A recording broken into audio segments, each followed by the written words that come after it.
I married the wrong woman. That's how this story begins. I'm 98 years old. I was married for 67 years to the same woman. And if that first sentence makes you uncomfortable, good, it should. Because nobody who stays married that long is supposed to say something like that out loud. But it's the truth. When I stood at the altar in 1952, 23 years old, hands shaking inside a borrowed suit, I believed I had found the right person, the one. The woman God and fate and the American dream had carefully designed just for me. She was radiant, certain, smiling like the future was simple, and for a while I believed it was.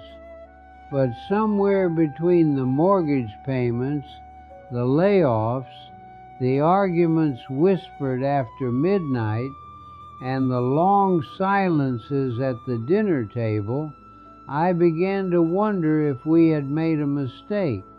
Not because she was a bad woman, not because I didn't love her, but because the person I married kept changing, and so did I. If you've ever looked at the person sleeping beside you and thought, "Did I choose wrong?" Don't go anywhere, because the secret to staying married isn't marrying the right person. In 1952, I was 23 years old, fresh home from Korea with a duffel bag, a stiff back, and a head full of rules about how life was supposed to work. That's the year I married Eleanor. She was brilliant in a quiet, observant way, loved museums, jazz records, abstract paintings I didn't understand. She could stand in front of a canvas full of color and see meaning. I could stand in front of a blueprint and see a house before it existed that felt romantic at the time, like opposites completing each other. I was practical, disciplined, up before dawn, working construction outside Dayton, Ohio.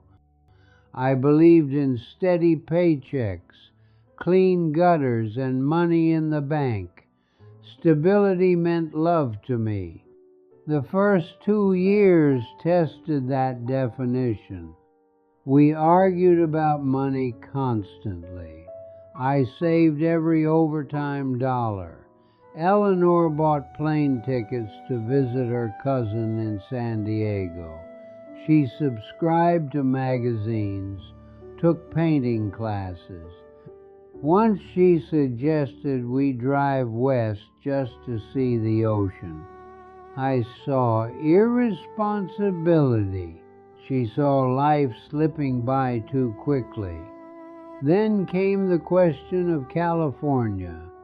She wanted sun, art, possibility. I wanted Ohio, my parents 10 minutes away, a union job, familiar streets. To me, leaving felt like betrayal. To her, staying felt like shrinking. When our daughter was born, the arguments shifted. I believed in structured bedtime at 8, clear rules, consequences. Eleanor believed in conversation, curiosity, and letting children explore. I called it softness. She called it respect.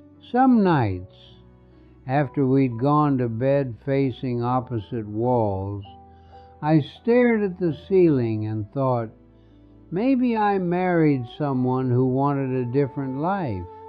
The turning point didn't come at home. It came on a job site.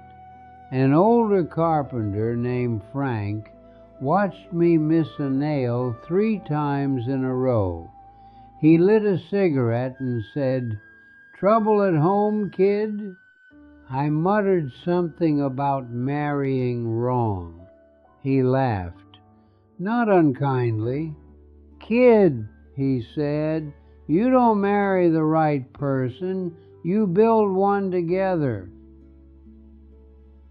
When I married Eleanor, she was 25 and full of light. At 25, she believed life would open if you knocked hard enough. She painted at the kitchen table after dinner, jazz playing softly, our tiny house smelling of turpentine and coffee. She talked about traveling, about galleries in New York, about ideas bigger than Ohio. At 40, that same woman stood in the doorway some nights with flour on her shirt and exhaustion in her eyes, trying to manage 3 children, school schedules, and a husband who came home too tired to notice she was drowning. The dreamer became a strategist. The artist became a mother who negotiated homework battles and grocery budgets. At 60, when most of our friends were settling into routine, Eleanor enrolled in college. I remember watching her walk across campus with a backpack slung over her shoulder, gray in her hair, determination in her stride. She wrote papers at midnight the way she once painted at 25. At 82, Alzheimer's began stealing her in pieces.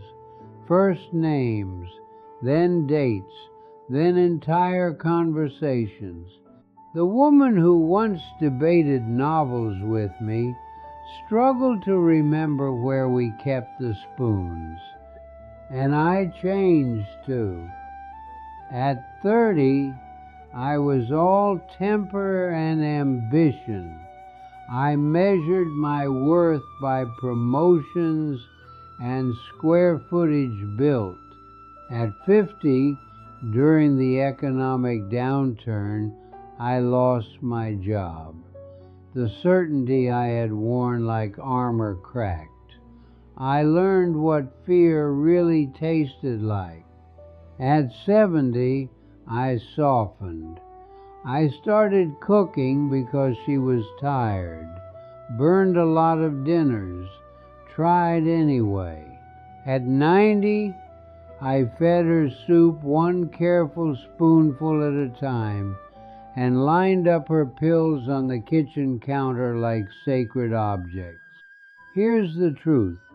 The woman I married at 23 is not the woman I cared for at 90, and I am not the man she said yes to in 1952. If the 45-year-old version of me had met the 45-year-old version of her for the first time, I'm not sure we would have chosen each other. But we didn't meet that way. We evolved side by side. Marriage isn't a snapshot. It's a time-lapse film. And what that evolution demands of you, that's where the real work begins. In 1978, the company I'd given 20 years to closed its doors without warning.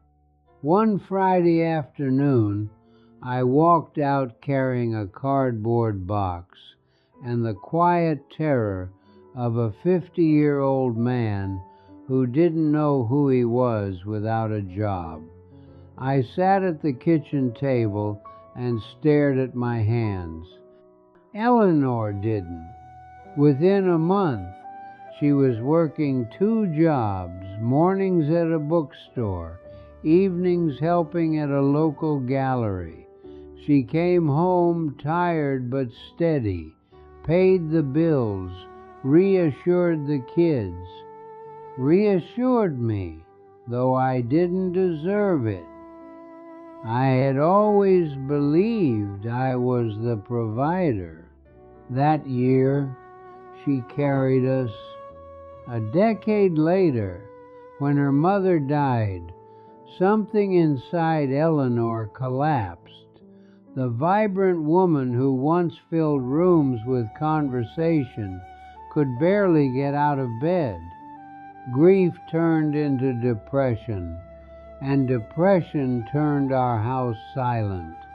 So I learned how to use the washing machine, the grocery aisles, the rhythm of packing school lunches. I burned meals, shrunk sweaters, tried again. That season, I carried us.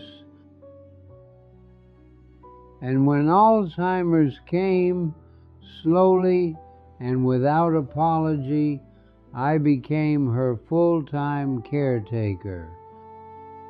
I bathed her, fed her, repeated the same answers to the same questions without letting my frustration show. Some days she looked at me like I was a stranger. I stayed anyway, because here's what no one tells you. Marriage isn't 50 over 50, it's 100 over 100 on different days. The years are uneven by design. There were things about Eleanor that used to irritate me. She talked when I wanted silence. She spent money on trips when I wanted security. I thought she was careless, excessive.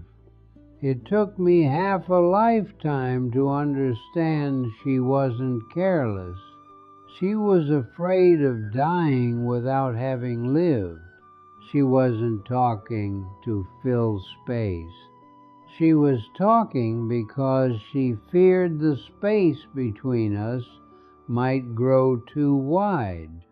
I learned these truths late, but I learned them. And once you see your partner's fear instead of their flaw, everything changes. Eleanor died when I was 93. The silence she left behind wasn't peaceful. It was permanent. I still keep the blue wool scarf she knitted decades ago. It's worn thin now. I don't keep it because it's beautiful. I keep it because she made it. People like to say we were perfect together. We weren't. We were both stubborn. She filled rooms with words. I filled them with silence. We hurt each other. We disappointed each other. But she was my person, not because fate assigned her to me, and not because we were flawlessly matched. She was my person because we decided she was. That's what many people misunderstand. Marriage is a promise you keep even when your feelings don't cooperate. Feelings change. Promises are meant to stay.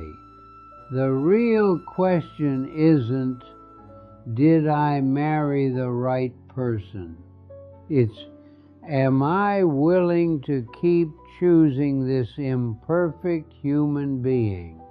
I chose Eleanor for 67 years, and I would choose her again not because she was perfect, but because together we built something that was.